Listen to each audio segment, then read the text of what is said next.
નમસ્કાર, સ્વાગત છે આપનું ડીટીવી ન્યૂઝમાં। દાહોદ શહેરમાં 17મી ભગવાન જગન્નાથની રથયાત્રાનો મંત્રી બચુભાઈ ખાબડ, સાંસદ જસવંતસિંહ ભાભોરે પહિંદ વિધિ કરાવી પ્રારંભ કરાવ્યો।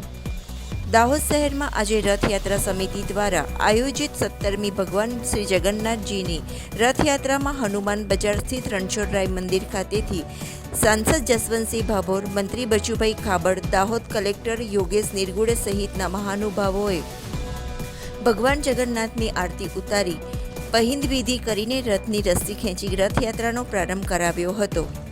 રથયાત્રામાં આદિવાસી નૃત્ય, સીધી નૃત્ય, વર્લ્ડ કપ રાધાકૃષ્ણ, રામચંદ્ર ભગવાન સહિતની 26 જેટલી ઝાંખીઓએ આકર્ષણ જમાવ્યું હતું। કરાટે ચેમ્પિયનો દ્વારા વિવિધ કરાટેના કરતબથી મંત્રમુગ્ધ કરી દીધા હતા। ભગવાન જગન્નાથ, ભાઈ બલરામ અને બહેન સુભદ્રા સાથે નગરચર્યાએ નીકળતા શહેરીજનોએ પુષ્પગુચ્છથી સ્વાગત કરી ઘર આંગણે પધારેલા ભગવાનના દર્શન કરી ધન્યતા અનુભવી હતી। શહેરના માર્ગો જય જગન્નાથના જયઘોષથી ગુંજી ઉઠ્યા હતા।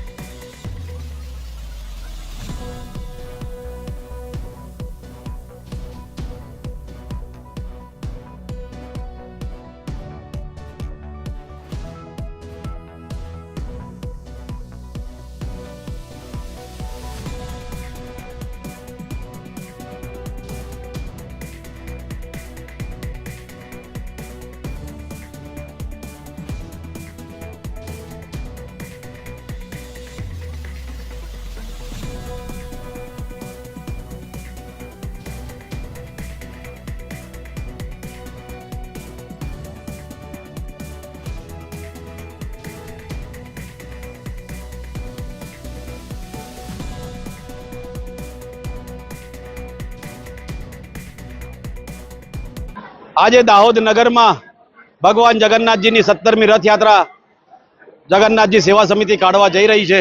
ત્યારે શહેરના તમામ ધર્મપ્રેમી જનતાને, તમામ ભક્તોને વિનંતી કે યાત્રામાં ભગવાન નીકળી રહ્યા છે તો આપણા આંગણે પધારી રહ્યા છે, ત્યારે સૌ લોકો ભગવાનને વધાવે, યાત્રામાં જોડાય અને યાત્રાને સફળ કરે। જય જગન્નાથ।